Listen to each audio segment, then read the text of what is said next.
ఒక్కసారైనా దుర్గాయై నమః అనాలి, లేదా కనీసం దుర్గా అని అనాలి ఒకసారి. అందుకే ప్రత్యేకించి ఆంధ్రదేశంలో ఒకప్పుడు ఇంట పుట్టిన ఆడపిల్లలలో దుర్గానామం లేనటువంటి కుటుంబం ఉండేది కాదు. ప్రతి ఇంట్లోనూ ఒక ఆడపిల్లకి దుర్గా అన్న పేరుతో ఉండేవారు.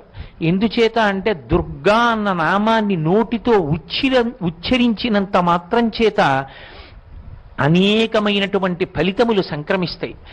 దుర్గా ఈ ఒక్క నామంలో దకారాన్ని ఉచ్చరించడం చేత దైత్యనాశనం అవుతుంది. దైత్యులంటే రాక్షసులు.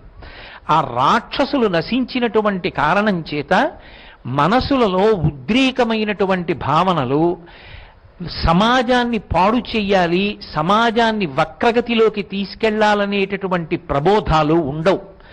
ఎందుచేత అంటే మిగిలిన యుగాలకి కలియుగానికి ఒక ప్రధాన